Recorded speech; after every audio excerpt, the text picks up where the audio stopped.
Daily Talk Show. It's the Daily Talk Show, episode 477. It's Sarah Grynberg in the building. I was about to say it's weekend banter with Sarah Grynberg. Hello. From The Life of Greatness. A Life of Greatness. A Life of Greatness. You nearly got it right. You just- did. You just forgot the Yeah. Did I say The Life of You Greatness? did, mate. You did.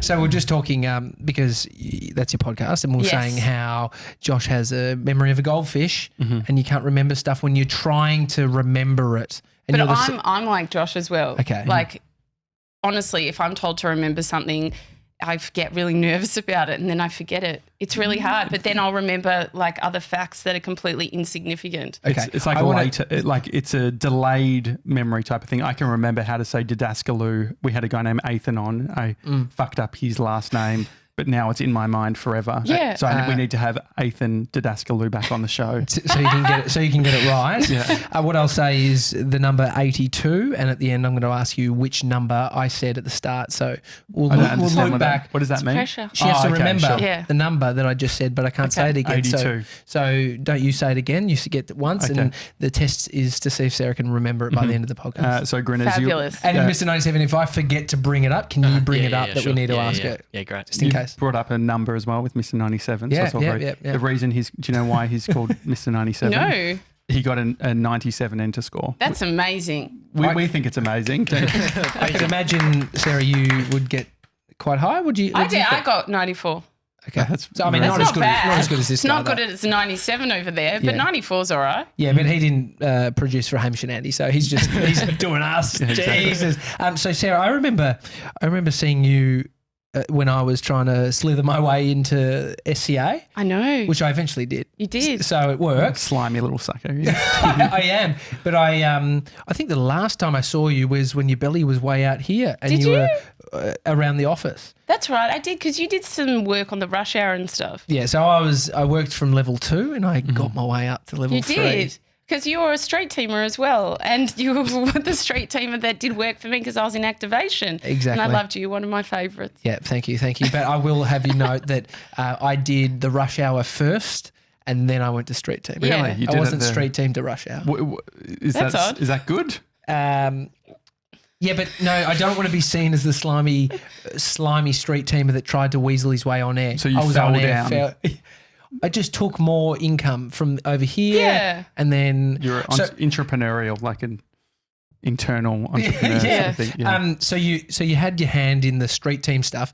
I feel like the street team attracts an interesting type of characters. It does. I was never in the street team. I went straight into activation That's when I okay. started. That's a caveat. That's a Just so caveat. you know. Not that there's anything wrong with that. No, some of the best people at SCA, Southern Cross Austereo, started in the street team, and they're like the biggest producers in the country now, or you know, big celebrities and stuff. So I was an activation person, and then that's how I met you because you were hanging about, but you were very good at your job. Well, memory-wise, I might not have a good short-term memory, but I feel like I'm good at remembering things that are further away. We met. Actually, do you want to say how I we met? remember? Yeah. How do you remember? So I remember that I think I was coming after I was on maternity leave, and they asked me to help out on a Fifi and Jules, like a stunt. And Fifi was actually on maternity leave. So we had Sophie Monk and Jules. And so we travelled with Sophie Monk and Jules to Adelaide. Yes. And you were there as well. And that's how I met you. And we did this thing where we parked a car in a random person's It's called house. Suzuki Car Swap. Yes. And basically they had entered the competition, but a zillion people had, so they didn't know that they were going to win. And then they walked outside, and the young girl was blind. I do remember that. And basically they saw that there was a new car in their garage. It was amazing. And we did that all in the middle of the night. Yeah. I just remember remember what I remember is just I think we had toasted sandwiches. Yes, I remember that bit too. Yeah, so I had status with Virgin Australia, and I thought I was a real top dog. And I think we went in. We went left together. Yeah. It was only the two of us. And I remember having a toasted sandwich. That's the main thing that I remember. Well, I remember. So basically, we went to the airport. Everyone else was like staying on, and that's when we became kind of like we bonded because it was just the two of us. You And had I was new to Instagram and you said, Sarah, I'll show you how to take an Instagram photo. And you put our boarding pass and then the toasted cheese sandwich down. Oh my God. And you took a photo and then you put a beautiful filter over it and you're like, post that. And I was like, oh, okay. And then I posted it. And then basically I think you left the company a couple of months later. Yeah. But that's how I remember you. So do you still have that Instagram post up?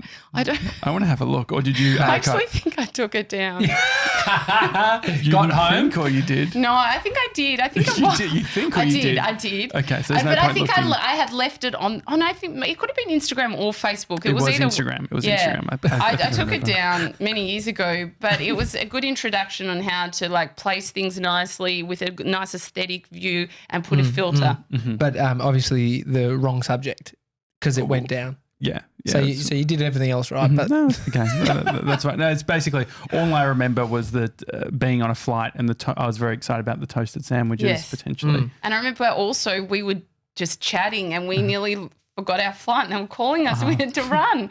Do you remember No, that I bit? don't remember that. Oh, we were running. I remember that. I can just imagine toasted sandwich in hand. Yeah. I'm coming, Sarah. I'm coming. So we've all sort of slithered our way from the level 2 upwards Yes. because then you came back and then was that pre-producing for Hamish and Andy? Yes. So basically, I've been at Oz Stereo for 9 years and I was in activation and then I moved on to doing producing. I was doing the weekend breakfast show. I was producing that for a while. And then I went on to produce the Sydney morning breakfast show for a while. And then I moved into PodcastOne. And then when I moved into PodcastOne, which was 2 years ago, that's when I started producing for Hamish and Andy. Yeah. As well as a few other things. Producing a breakfast show from Melbourne for Sydney. Oh, yeah. Is it? It's an interesting thing because we had Kate Mead on who does a show in Warrnambool, but it's sent around Victoria. So it's not like a regional breakfast show where it's kind Yes. of in your region. It's syndicated, spread, right? yeah. So she has people coming to a radio station up in Wangaratta delivering, hey, this is for Kate. Can you please pass it on to her? Oh, my God. How funny. Imagine doing it at the scale of a metro station. It was completely high tech. So basically the studio that we actually do a lot of the podcast productions out of was turned into the breakfast studio. So they just push a button, the blinds went down. It's like 5 different studios, Hamish and Andy, Today FM Breakfast, PodcastOne. Anyway, so then there were cameras all above the top of the studio and we had a link to all the people that were in Sydney because we still had the news person in Sydney, some other producers in Sydney. All the phones were done out of Sydney. That was brilliant. So as producers in Melbourne, we didn't have to do phones. And but the talent were in Melbourne as well.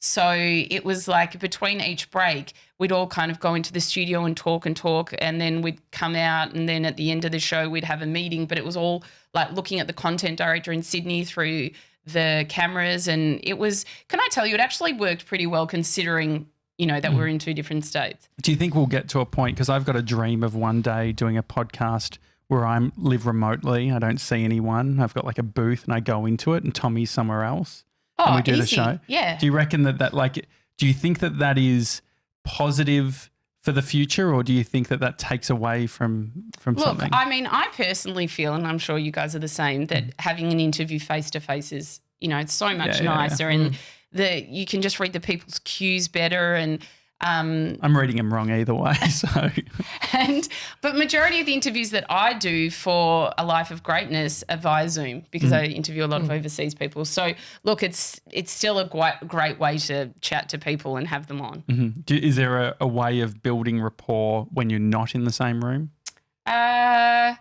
It's harder. I find it's harder. Like, you've got the kind of few minutes to chat before and sometimes the person just wants to get straight into the interview. So you're like, okay, let's do this. And then afterwards I kind of just want to get off.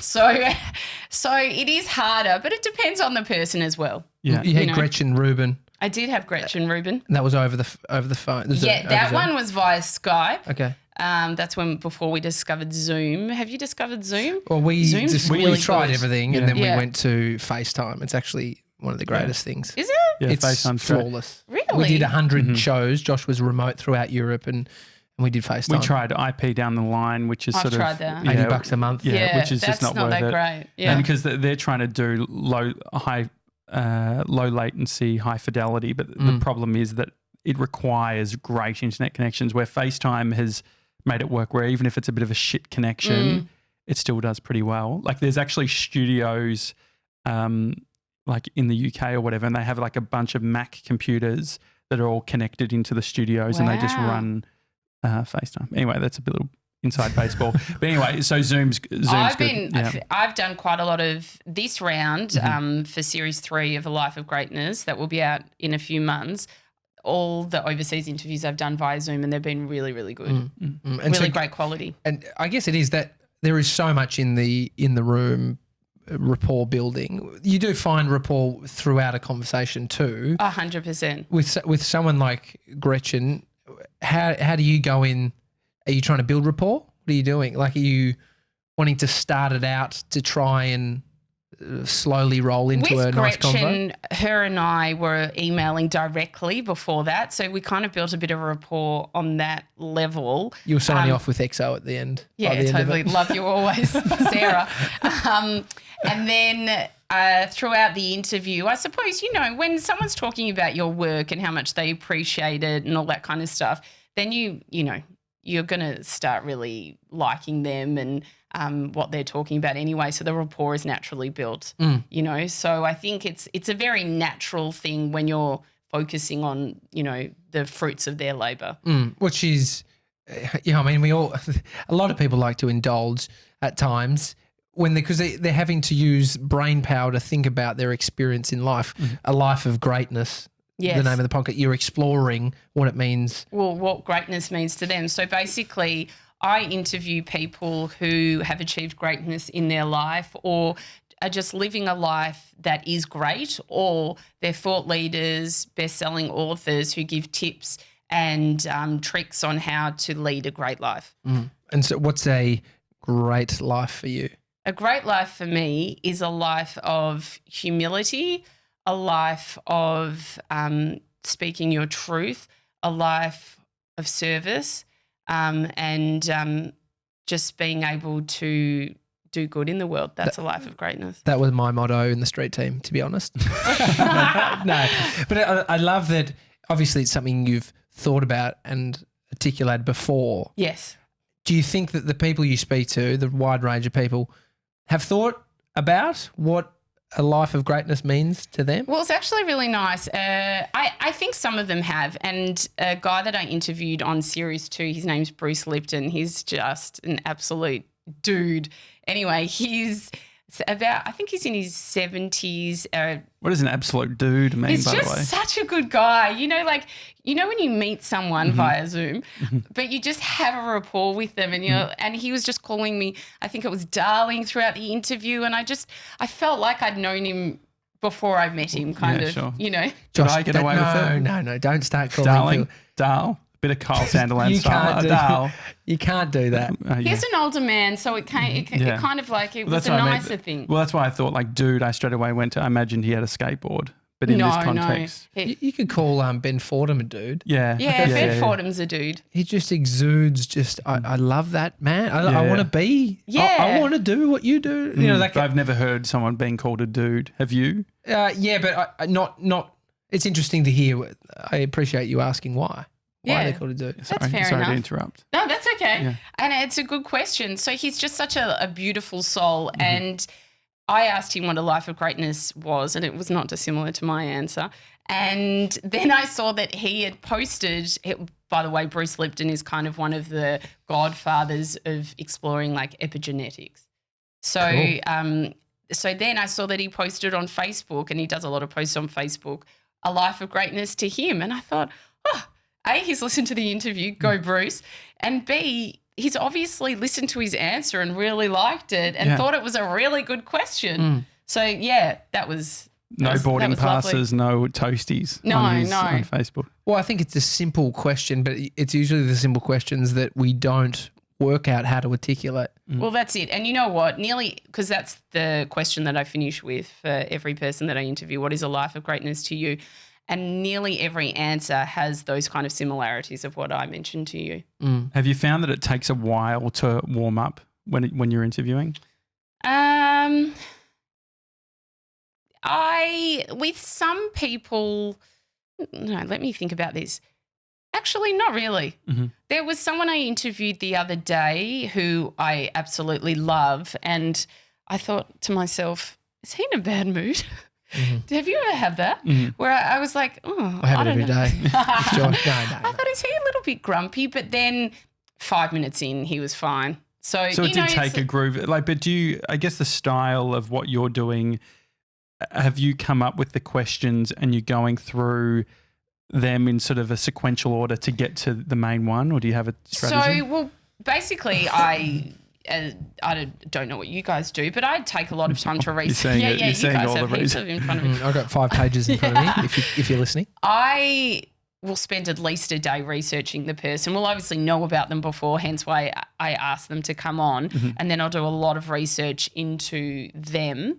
I do have questions in front of me, but I'm sure as you guys do, I like to just speak about whatever they're, based on what they answer, then I'll start talking and it's, an interactive chat. And one thing is as well that I make sure I do is I listen. So I don't sit there thinking, oh God, I got to ask this question next. And I also don't need to have all the questions said. It's just there as a guide. Your biggest fear is that they'll answer you in like one word and then you go, okay, I got half an hour to go. Yeah. But you know what? That's never happened. So I do have a few questions always set at the end that I will definitely make sure that I get to. But otherwise, it's just a nice chat. But I am always so taken aback at the amount of information people give me, and sometimes, how humble and how beautiful and raw some of the interviews I've had have been. Like, I walk away and I think, God, I've got a good job. Like this is really nice. Did you know that you wanted to be behind the mic early on, or is that something that through producing you've sort of got a taste for? Completely through producing. And what are the telltale signs in case we see Mr. 97 sniffing around? He's already got he keeps his mic up, so that's He's all good, I can tell. You mean he was behind the camera? I think no threat. I didn't always want to be behind the mic. I think as a producer, basically you watch people being interviewed, and also editing interviews. I'd noticed that sometimes hosts would talk over the other person a lot, and I'd think, oh, why don't they ask them this question, or, that kind of stuff. And I don't watch so much of it now, but as a young one, I was obsessed with 60 Minutes. Oh, yeah. Like, I just love 60 Minutes, and I just loved the way that they would interview people, and I loved the in-depth subject matter.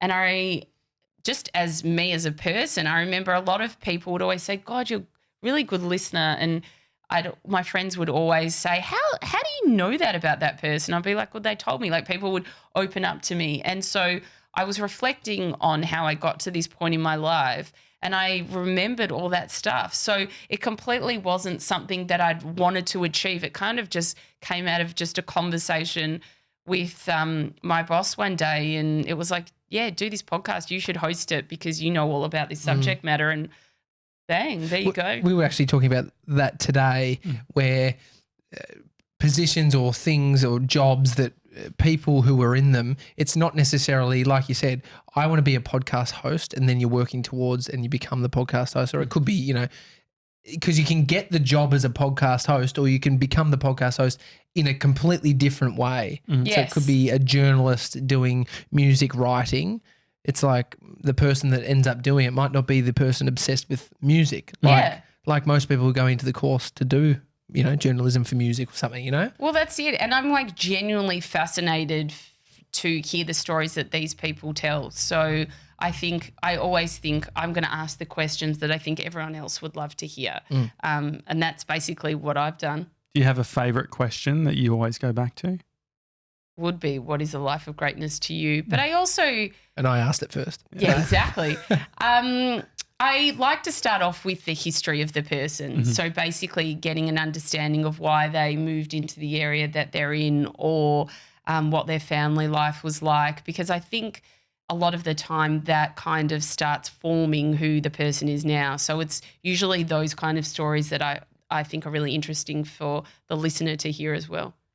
When did you know that you wanted to get into radio, and how did you even get there? It was funny, because I worked at a lot of corporates before. So I was at the NAB, I was at realestate.com, I was at Census working Yellow Pages, doing all this marketing kind of stuff. But when I was young, like during school, I loved acting. Like all I wanted to do was be an actor. And so I did theatre studies and drama and all this kind of stuff.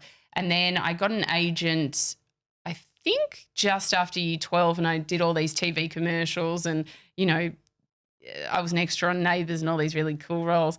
And Are you on IMDb? Huh? Are you on IMDb? No, I definitely would not be. You will be, because we do the Daily Talk Show. We have an IMDb. Oh, and so fabulous. you'll be a guest appearance will be the Daily Talk That's Show. amazing. Thank Thanks, you. guys. And so that was, that's probably where that kind of thing started from. Anyway, so then We can't remember scripts either, so that would be an issue. I always think about that as well.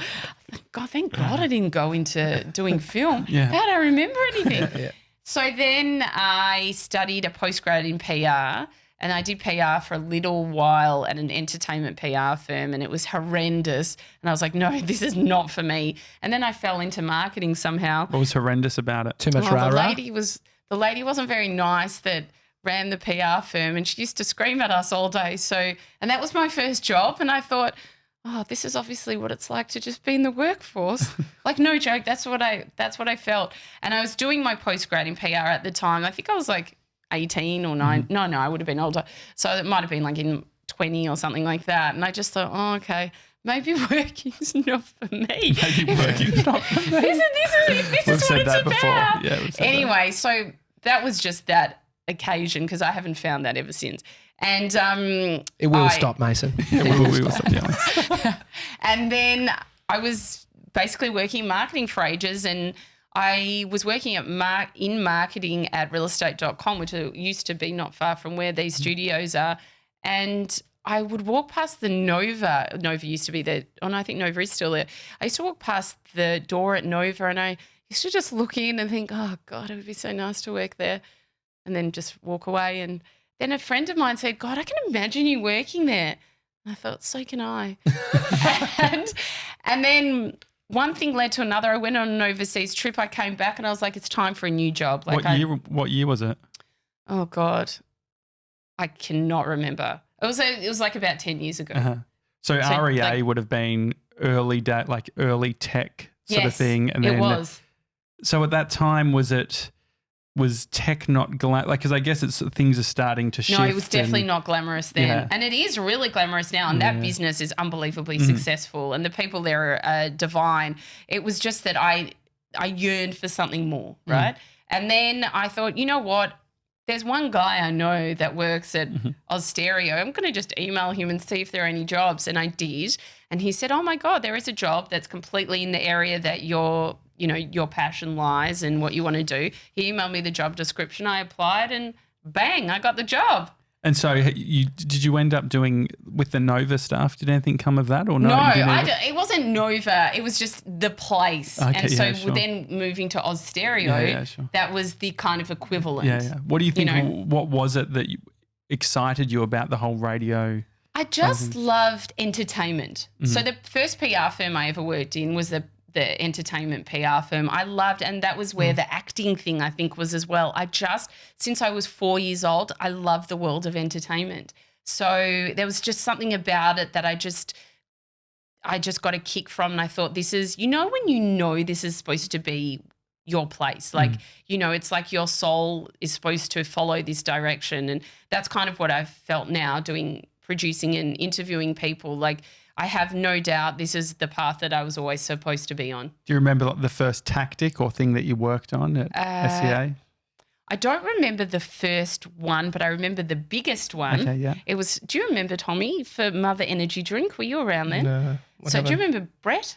No. Fitzy? Yeah. Yeah. He's one of my best mates. Yeah, so I love Brett, that you no were one just calls him Brett. No one's called him Brett for 20 years. Fitzy's been in this building. Has he? Yeah. So we did this Shit fact. amazing, we were actually talking about it the other day. We did this amazing promotion for Mother Energy drink, and basically we all were given different tasks that we had to do, and mine was we had to go to a shooting range, and it was with the Peanut Gallery. Do you remember them? Yes. Yes, the two guys that did that. And so then I had to get this dark costume made, and they had to like run across as people was doing paintball, but it was out in this amazing paintball place in Whoop Whoop somewhere. And then another one of the activations was this giant-sized duck. Have you seen them before? Yeah, I've seen giant ducks. Like literally costume. Like as big as the ceiling, like giant-sized ducks. And one of my colleagues got that and put it on the Yarra, and we did all these amazing things. It was like the glory days. One thing I find with radio is I feel like I had an extremely unhealthy lifestyle at radio. All the free cake.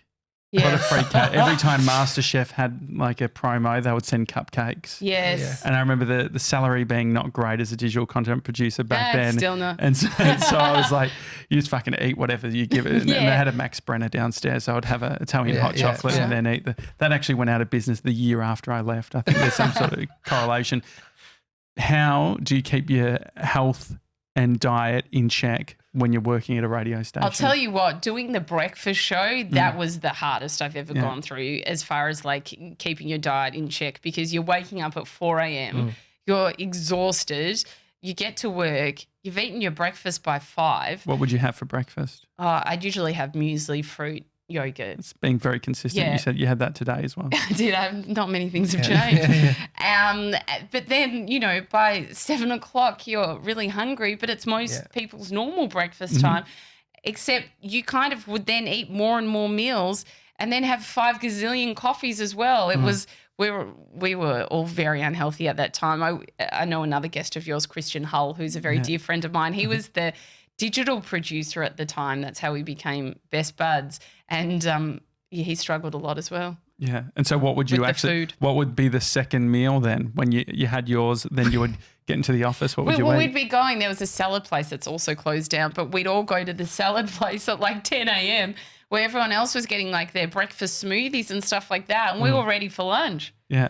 Yeah, it's a weird experience, isn't it? It's weird. For people that have never had any interaction or any experience in a radio station, I think it's a bubble, right? Yes. And so you're talking about entering into the bubble, but then I think there's some exclusion for all the people outside of it that you don't experience until you leave the bubble, right? Yeah. What do you think? I'm still in the bubble. Yeah, I know, and that's why I want to get some insight, because I'm not. What do you think it is about the inside of the bubble that people on the outside don't know? Like, what's the charm? What's the glamour of a radio station? Because I think it is very much radio is the thing. There's a real bubble in Australia for radio. Yeah, I agree. I think it's just the pizzazz, which, you do get over after you've been there for a while. And now being in podcasting, we're actually we're still in the same building, but we've got separate offices. Is there any pizzazz in podcasting?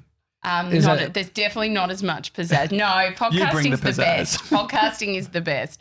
But I think with radio, you've got, for people who care about this kind of stuff, there are a lot of celebrities constantly walking through the building. There's, you getting the biggest singers coming through and people who are huge in film. And so there are all these people passing through 24/7. It's this big hoo-ha, and you're just like in the coalface of it. So when you're in it, you think, wow, this is like the best thing in the world. And then they throw all these parties that you get free tickets to and, all that kind of jazz. I think it also it just reminded me of Second Floor. I remember. Wait, Second Floor was Triple M? Yes. Okay. Yeah. And so I remember It's actually the first floor. Is it first? Yeah. The first, Okay, because so there's it's only on two the floors, isn't there? Yeah. You all keep talking about the podcast one's different now. third floor. that's I'm because there's I like nothing to. That's why I Tommy like to. went to a different floor we've never been to. I just like to say that we've got a 3-story office. We don't. First floor, which is ground floor. That's not Second true. floor, which is studio. Third floor, which is Because upstairs. it's embarrassing. He would tell people when we got our office, he was like, yeah, it's a 3-story Yeah, mate. office. I'll still keep and saying But it's embarrassing when people come in. We have. Can I say You know what this? I mean? Can I It's a say New this? York loft. Can I say this? We've got 3 levels. Can I say that? Yeah, you do, because a garage is like, if you were selling your place, you'd be like, there's a garage on one level. Yeah, great. So that's true. Okay, so 3 level, not 3 I think you're better off stories. underselling and then over delivering. Like, wow, you only said it was one story. So and there's two, you know. Triple M was located up from the ground floor, which according to them is first floor. Okay, hang I'll on. do it. Yes, it was. No, first No, floor is first floor? Triple M. That's what I said. Second That's floor. what I said. Yeah. Did you? But I there was said no, lo- but there's no, located but up there's from no, the ground floor floor. was Coles. Yes, it We're getting was. very inside The ground baseball. floor was No, but Coles. still, it's a ground floor. It's so. Then my point was, up from the ground floor is level 1, which Yeah. is, And then Triple M. there's So, 2, but there you is can no have it. You 3. can have it. It was level 1. So level 1, I'm walking through, and I'm listening to the radio, and as I'm walking Probably through, Foo Fighters. something was going on. I look to the right, and you can see into the studio, and then you hear the people in the studio starting to speak, and it's coming through the radio. So then you're getting this live sense. So everything's geared around. I remember even the people tapping their computers in the sales area is like, you're looking in. So I see the energy that live Yes. show on level 1 brought. So podcasting, not live. Less energy, do you think? Well, no, I actually don't. So I love podcasting because it isn't live, because you can have a really decent amount of time to think, to basically, if you do something and I know you guys don't, but you can edit it out if necessary. It can become very polished, which can be really nice. And also there's no pressure. So, producing Hamish and Andy, that's the most fun and energetic podcast that you could probably work on. And that's not live. And it gives us time to we stop for lunch, we relax, we do like one show and then we'll do the next. And we have a laugh in between segments, and you don't have that pressure. And I love that. Is there something in the pressure though of the 6 a.m., we're all on, we know that we've got the traffic, we know that people are in cars right now listening and the phones are... I don't know. I don't reckon. As a podcaster, I think a podcaster and, a host and a producer, I think you can get the same thing out of a podcast. Yeah. So is there a way of faking it then within the internal sort of dynamics of the team to say, we're going to start at this time, or we play the intro music, or we do something to sort of bring that posture? Yes, I definitely think with Hamish and Andy, we play the intro music every single time. So you've got that feel, but at the same time, it's not like you have to stop for a song and it just flows really, really nicely, and have the traffic coming through, have to do a live read, all that kind of jazz. Yeah. I think because if you're trying to work out, reverse engineer, what is the live thing, what is it, the 6 a.m. thing, that you have listeners there, I think that you have to show up because it goes live, and if you're not speaking, you've stuffed it. Yeah. Because you can also do it with a podcast where you go every day like we have. Yeah. Where you can't miss a day. Yeah. So there's a pressure on us, and the pressure of doing live radio it's a pressure. Yeah. Because you we can can't do different pressures. Yeah. And so we're just looking at how do you enforce a pressure that then so you actually do it. actually do it. Because that is the greatest thing about radio, is that you get to do something 5 days a week. Were you much of a listener of podcasts before you started yours? I did.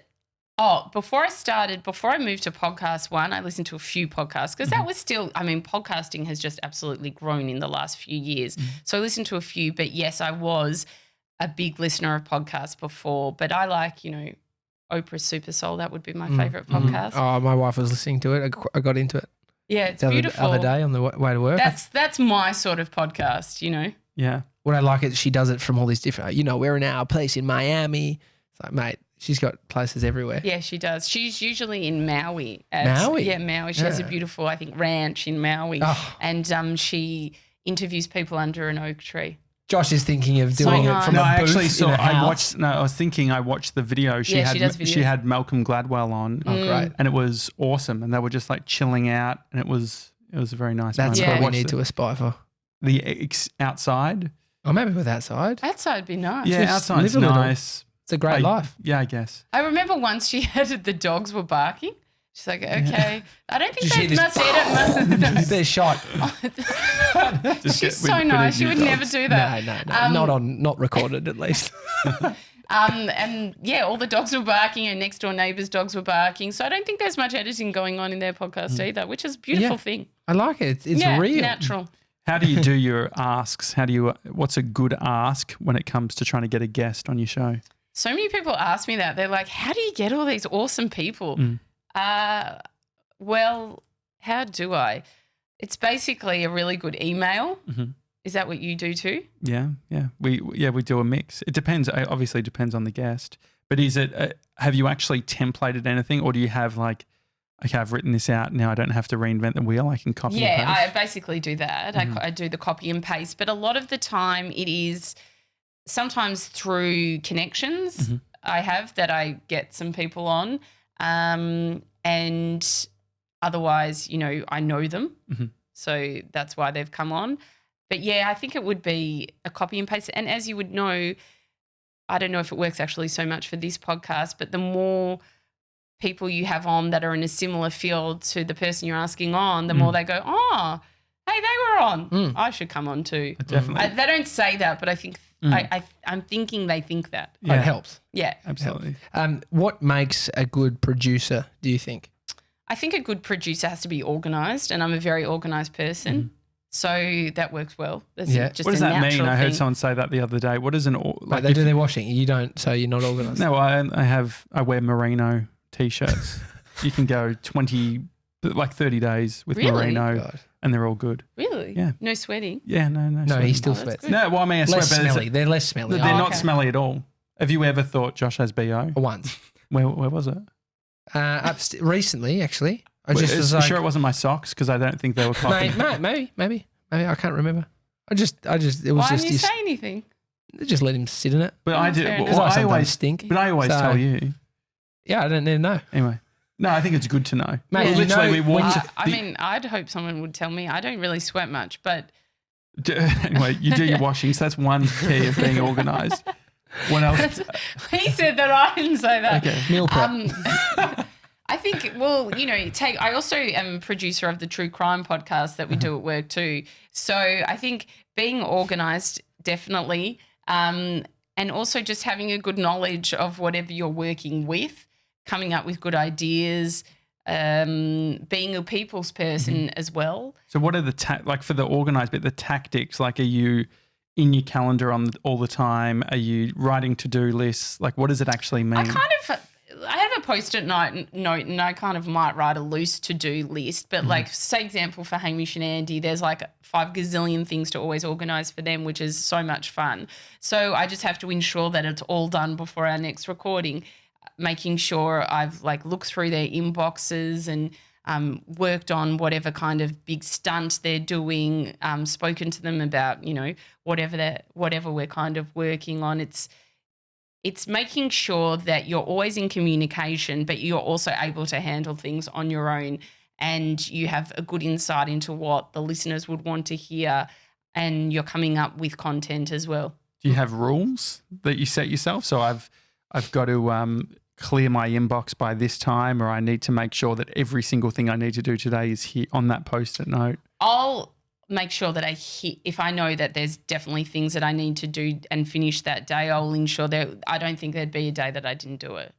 So I will I'll give them priority as well.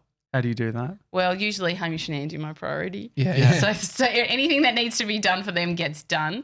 And then the true crime stuff. So that's also fascinating. But that producing is a little bit different because sometimes I work with a guy, our crime reporter, and we were looking at a case that we may end up rolling out one day, but basically we went to the site where one of the girls got abused and went basically around the house and looked at the entry point, which the person who has never been caught would have jumped over and all this kind of stuff. And it's intriguing. Was anyone at the house? I think the parents were at the house. Oh, God. So he's just walking around. And then we went up and down the street. It was like we do very different things to what a normal kind of producer would do. But I love that. It's so different. And for our crime reporting as well, it's kind of like working in film.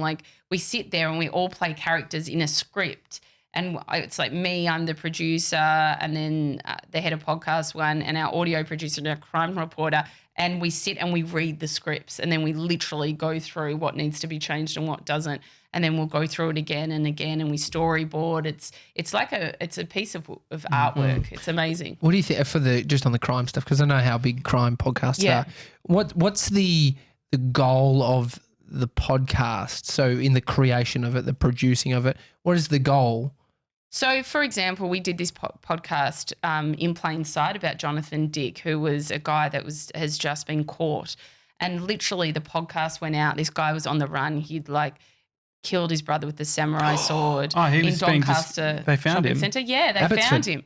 Yeah. Just around the corner. Just around the corner. Oh, Fitzroy, sorry. Yeah. And he was he had been camping out in a tent, but they found him somewhere else. Anyway, so we put that podcast out about this guy who was on the run. We called it In Plain Sight because it's how can a guy be homeless for 2 years or however long and no one has found him? He has no money, no assistance. It was bizarre. It was a fascinating story. And anyway, about a week after the podcast launch, they found him. So we think maybe a lot had to do with the podcast because we know that he had gone and been reading newspapers and stuff, and maybe they found a radio near him, so he'd been listening to interviews that our crime reporter had done potentially, so could have been agitated. But a lot of that stuff, we hope that they are able to find the person that's out there that's committed the crime, because we do mostly, not always, but mostly unsolved cases. Isn't it crazy? It's this world of podcasters has created these almost police officers. They're investigating these unsolved mysteries. But they had to take the podcast down because because it goes to the court now. Is it going to go back up? Once the matter's finished, then Wow. Have you learnt a lot about the ethics of this sort of stuff? Yes, I have.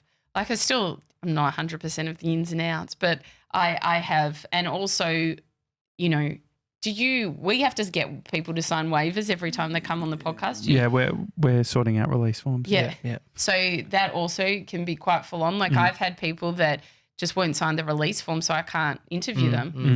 I mean, But there's nothing scary about the release form. No, there isn't, but it's the difference in the conversation. What are you talking about? What we're talking about now is it's very low level in comparison to reflecting on a crime you saw or something that's happened in your life. Completely. I guess the thing with talking about the release form stuff, it's definitely something as we start going outside of our circle and stuff, it becomes more and more important.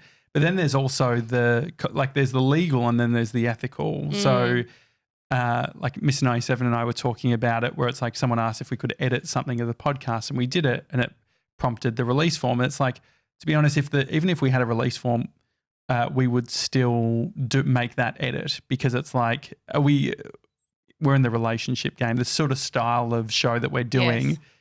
If you came on our show, signed a release form and then you said, hey, there's this bit in the podcast that's really ruining my life or whatever at the moment, can you cut it out?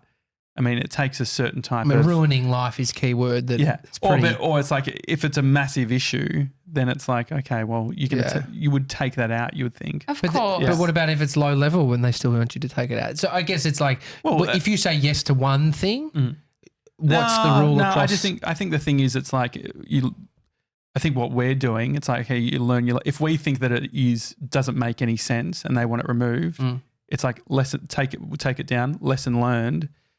But then just flip it on its head and go, if you didn't think it was, do you? So the question is, I think you push back. You say, hey, this is actually a massive issue for us if we take it down. Yeah. We've done 400 odd episodes. So this is a massive edge case and something that we've never done before. It's going to put us out. And if they do it, then I think, I mean, what's the... But you're putting ethics back onto them. It's so you're saying empathy, right? That you're showing empathy to this person that they didn't want it. And I'm not talking about the ruined life. I guess it depends on the type of content you're doing. Say the crime stuff, you're going to actually have people who, it's a lot more touchy and you are entering into that game. So you've got to be willing to you need to get the release forms. You're probably going to do that more. Interviews and shit like that. I think the licensing stuff is more in regards to ownership of content. We want to know that we own it so that we can use it and yes, exactly. in whatever way you want. Have you ever faced these outside of the crime stuff? Because I could imagine it probably happens more so. Someone Yeah. just, was feeling confident in one moment, not the next. Well, that's it. What about for the other shows that you've been a part of? For A Life of Greatness, there's been one case. No one's ever asked me to edit anything out. It's always been fine. There's never been any problems with the recordings, but I make sure they sign their release before they come on the podcast. And there was one guest who is quite famous, an American person, and they wouldn't sign it, like because of X, Y, and Z. And I sent it to our lawyers, and they could only make a few changes. And it was, you know what, you kind of think, this is my way of thinking. If it's not supposed to be, then there's obviously a bigger reason for that, and I would never push it, and that's fine. So you had them on the show still? No, or they never came on. Oh, because they wouldn't sign Because it. I need them to sign the release, and if they don't sign the release, then I can't have them on. Yeah, that's interesting. Because all of these things, I guess, are just risk assessments. Well, that's it, yeah. And when you're loosey-goosey over here, we can do what we want. Yeah. But it throws a spanner in the works either way. But I always think about anything you do, there's a bunch of stuff you're signing up for. So if you open a business where you sell candles online where you have to ship them, you're actually entering into the possibility of it going pear-shaped and I suppose losing your candle and having to face that. A part of the podcast landscape is someone says, take this down. If you're doing a shitload of episodes. Do you agree? I don't reckon it's a big deal. No. Anyway, maybe if it was you did one episode and that was the only episode Yeah. you Yeah, ever had, exactly. and I had to go down, that would be sad. But if you got a few others and whatever. But no, it's never happened to me as far as anyone pulling anything after an interview. No, not at all. To be honest, I'd just be pissed that I didn't get that day off.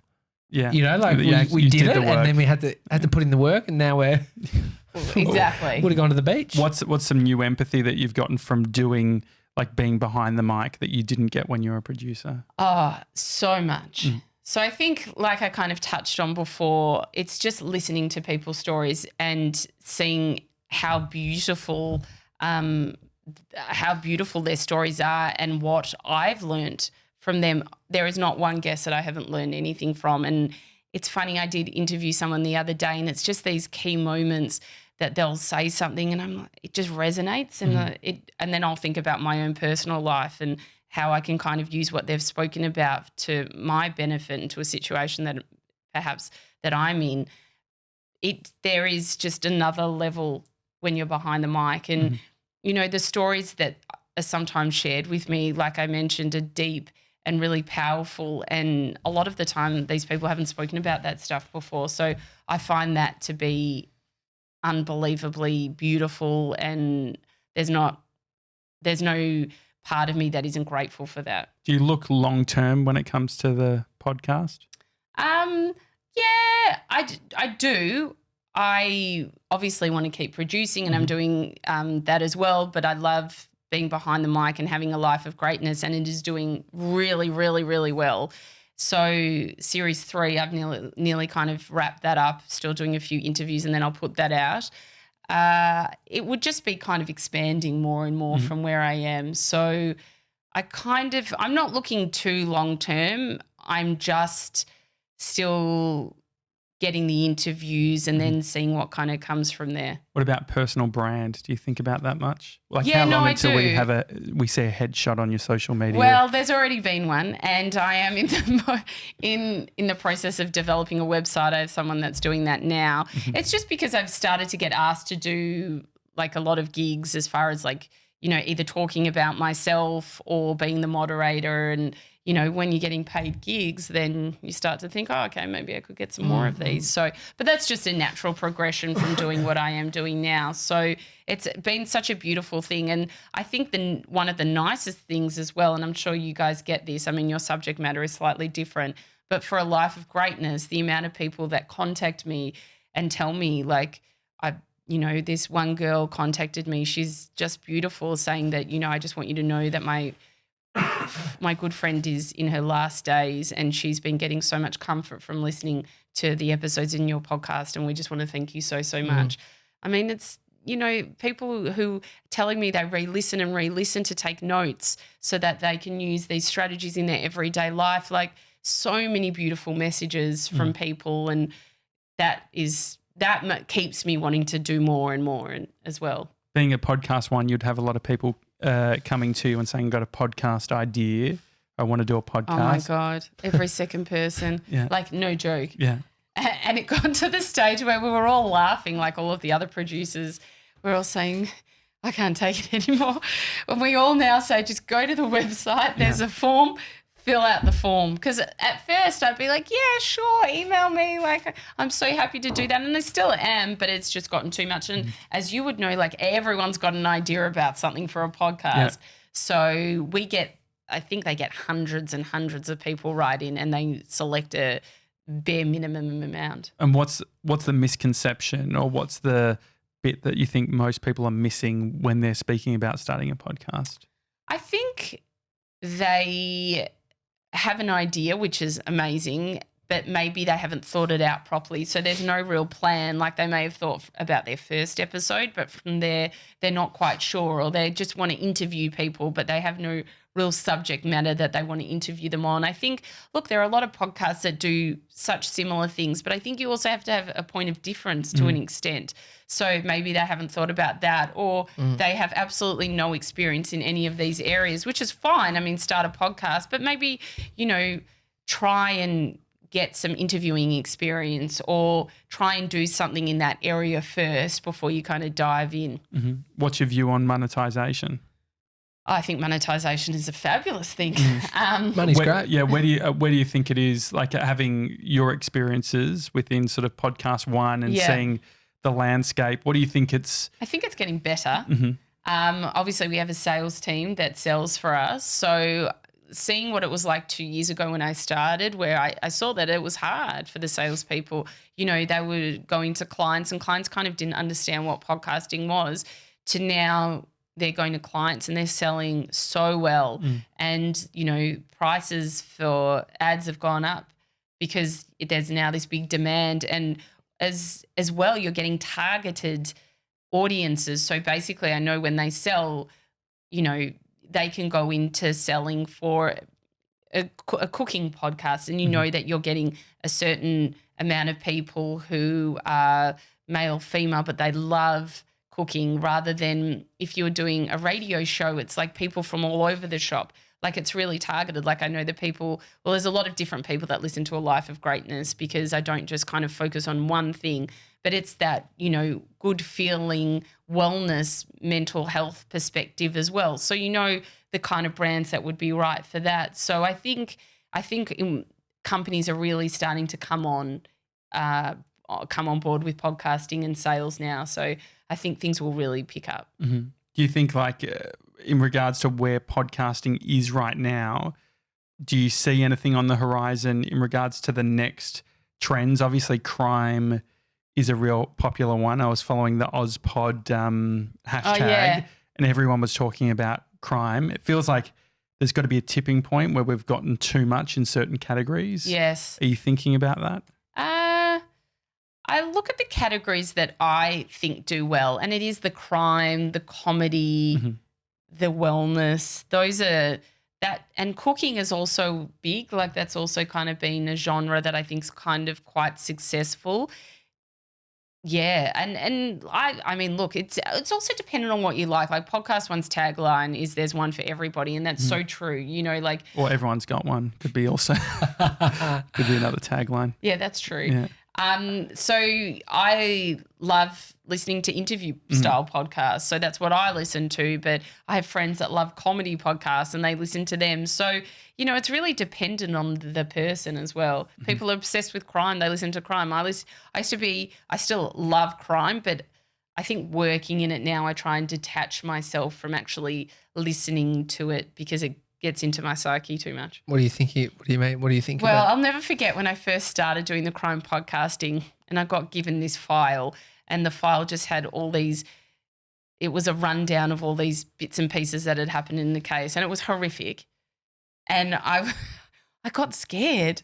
I was like, I remember going for a girls' weekend because these people haven't been found, and I was like in my room in the country thinking, "What's that noise?"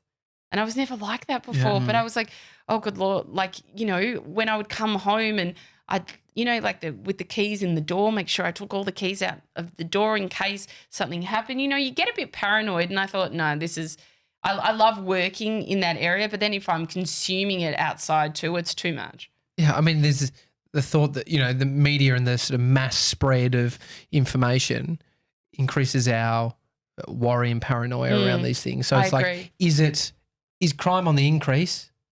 All these things that are happening, is that on the increase, or are we just hearing more of what is going on? Well, you'd think that potentially we're just hearing more of what's going on. Well, in-depth podcast. What the interesting bit, the note from that girl who was on her last days. Her friend. What were these people doing before podcast? Because I think there's a lot of people are contacting podcasts. We get a heap of people contacting us. There was not an outlet to do that, or where was the outlet? Was it radio? Was it Maybe. PO box? Lockbag up in bloody Sydney? Lockbag. Well, it's a deeper connection. Nest? It's a deeper connection that you're building. Which is inspiring people to contact, which is amazing. How cool is that? I think it's beautiful. As I said, that is the element that I take out, and I think, wow, like if I'm making a difference in these people's lives, that to me is so special. Like even when I talk about my experience of getting into podcasting and, working in these big corporates and then going into my dream job in radio and then podcasting, I did that the other day at this women's in business talk, and I had these girls come up to me after, and they're like, I'm in that corporate job now and I hate it, and listening to your talk, it's so inspiring what you're doing and what you got to do, and I feel like now that I'd be able to get there as well. Like you just need to know that, you have a goal and allow yourself to basically be taken on the journey.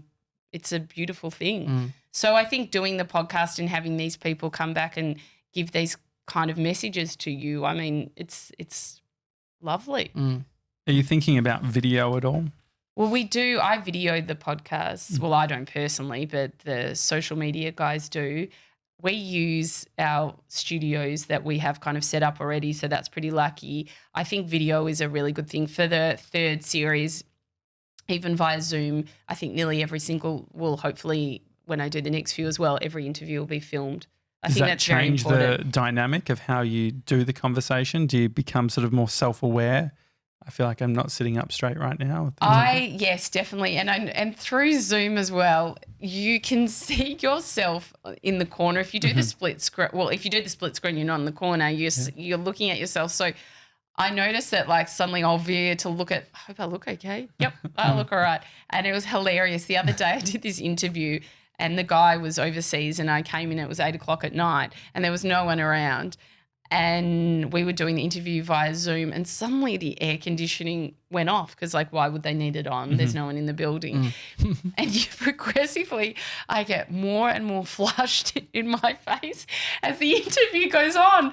And it wasn't until the next day where they're like, oh no, I go, God, it was so hot in there. They're like, well, the aircon goes off. And funnily enough, in the middle of the interview, this absolutely threw me. The door just opens of the studio and I'm like, oh my God. I turn around and it's the cleaner. And I'm like, I'm sorry, I'm in the middle of an interview. Thank God we edit. And he's like, oh, okay, just one moment. And then he starts like emptying the bin and like cleaning them. And I'm like, hey, I'm in the middle of an interview with this huge guy from overseas. Not that it matters. I'm really sorry. It's just our cleaner. Do you find that the conversation has changed even internally when you started working with PodcastOne versus today in regards to how serious businesses are thinking about podcasting? Oh, definitely. I think SCA, Southern Cross Austereo, as a business takes podcasting very seriously. Not that they ever didn't, but they realise that this is an area that's absolutely growing and growing. So I also think people around the business are listening to the podcast that PodcastOne produce, and it's taken very, very seriously. It's really lovely. It's a great, as you guys know, it's a great place to be being a podcaster. Yeah. Well, you're saying you're talking about the conversations and where you get to in the depth. It's like you are in a vortex, so you get to experience that with somebody, right? Yeah. It's, I did this interview with Kate Lambrook and it just blew me away. It was one of the most beautiful interviews that I've ever done. And it was just her and I in a room, and the cameraman had set everything up and then walked away. He didn't obviously need to be there. So it was just the two of us. And it was like we'd gone out. Well, I would even say it was like I felt like I'd just gone to her house, and she was just opening up about her whole life to me, you know, through growing up in a Jehovah's Witness family to her son's battle with leukemia. You know, there were tears. And I walked out, and it was like, that was such a beautiful interview. And I was so taken aback with how much information and how beautiful she was in sharing that with the audience. And since then, I laughed, I cried during that interview. Kate is such a special person, and I've felt so grateful to have spoken to her and have her share her story. How many podcasts are you producing? As in like actual different shows? So I do Hamish and Andy. I do the true crime, which can be, we do an at-large series as well as our understate series. So the understate is the more, you know, the actual big crime, unsolved murders, to the at-large series is more interview-based. We just did one about Kerry Packer and his stolen gold. And I also produce one called The Alternative Truth, which is a medical podcast with a doctor. And basically we get two sides to a story. They're not in the room at the same time, and they talk about a subject matter. So, for example, we had cancer as a subject, and we got an oncologist, and then we got a guy who has cancer, but he does alternative therapies as one. And we do the same for what did we do? One on skincare, and we got a woman that does organic skincare, and a guy who is a dermatologist. So that's really fascinating. So I go from comedy to crime to, you know, me talking about how you can achieve greatness to medical. You couldn't get a better range. That's great. Do you think that you'll do another podcast, or is your current one like the one that you want to keep on building? The current one is the one that I want to keep on building. I've actually never thought about that, like as in to do another one that I host. Potentially, I'll never say no to anything, but I love building the brand of A Life of Greatness for the moment. I think that's kind of what I'm focusing on, as well as my own personal brand. That's what I've got in the next couple of months. Yeah, I loved like the motion graphics and stuff that were like how amazing are they? Was that a big part? Like, is that the podcast One Touch where they've come to you and said, we've got this resource, we'll do it? Or is that something you say, I want to do this? Well, we've got this animator who works out of Sydney, and she's just absolutely brilliant. Yeah. And her and I had a discussion, and basically we were like, okay, for, you know, the animation for when we launch should look kind of similar to this. It was mostly her. Like I gave her ideas, and then she created the whole thing. She's unbelievable. And then we did them for a lot of the guests and stuff. But now that we've got video, we've kind of introduced more video for the third series. It'll probably be, that will kind of be the main thing, I would say. Is it, what's the feeling when you're doing all of this work but not pushing it out? I guess with something like H&A, you're doing an every episode. Thursday.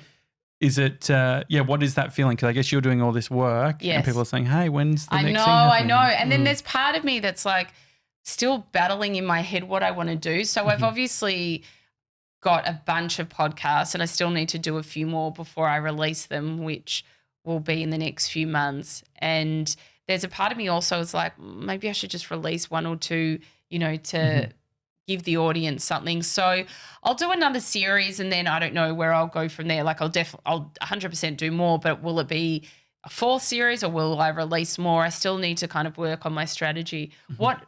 You guys obviously do one a day. So we don't. I mean, I'm always fascinated by people who have series within their podcast. So you're seeing the seasons. Yeah, season. And I'm trying to work out why. I haven't worked it out completely.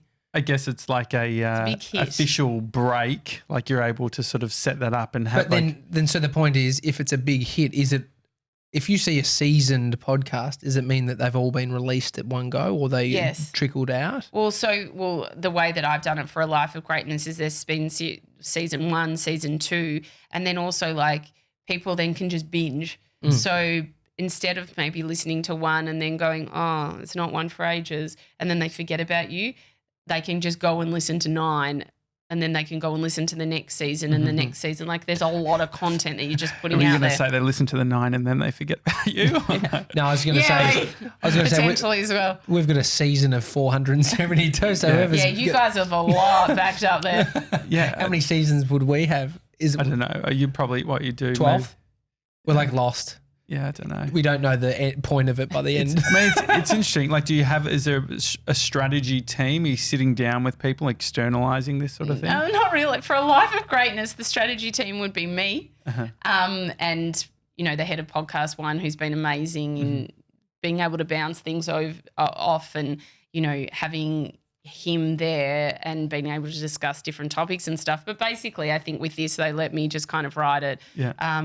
I find all the guests myself, and it's kind of produced and done by me. And if there's anything that I need to speak to him about, and I do run the series thing past him, but we thought a third series is a good strategy, and then kind of be whatever I want to do from there. But no, there isn't these big strategy meetings about how we're going to release it. And what does success look like for you, do you think? Success to me is, downloads is a good key of success. That is obviously the biggest thing in podcasting. And just knowing that I've built up a beautiful audience base that are getting a lot of good messages and being able to use them in their everyday life. Success really for me is being able to, and I really do mean this, being able to change people's lives. Like I've seen how this work has changed my life, and if I'm able, the reason behind the podcast was to be able to let other people change their lives too. If they're able to do that, then, tick, job's done. It sounds like you enjoy the process too. Love the process. There's that beautiful saying, enjoy. It's not all about the outcome. It's all about the destination. It's how you get there. It's the journey. And I always think of that. Like I love when I interview people. Do you love it? Yeah. Yeah, it's so much Yeah. fun. I love when I interview people. I get excited, and that is a huge part of it. And it's not just about the day that we launch. It's everything in between. I find the social media really fun as well. I quite enjoy doing that bit. Everything around it, sitting with the audio producers, and when we were doing the music, and when I read out the intros and I write all the intros myself. You sound like the voice of God when you're doing it. I think it's very... Do I? Yeah, it's got like a real authoritative sort of sound to thanks. it. I think it sounds great. I actually was sitting with my audio producer not long ago, and I looked at him and I go, this is sitting here when I have to read the intros after I've written them, and it takes me a while to write them sometimes because I want to make sure they're perfect, and I'm very respectful of the people that I have on to interview, and when I write about them I want to ensure that I've mentioned all the best bits of whatever they're doing and teaching, and then when I read it, I don't know, there's something in me where I just absolutely love that, and I love seeing how he brings it to life from an audio perspective. It's beautiful. So the next season, when are we thinking? What date? Do we have a date? I don't know. Can we put a date on it now? I It don't sounds know. like you don't have a strategy team, so we can do it for Yeah, you seriously. right now. Strategy team. It's going to be January, sometime January, Feb, because that's when people are on holidays and they listen a lot. What about January 10?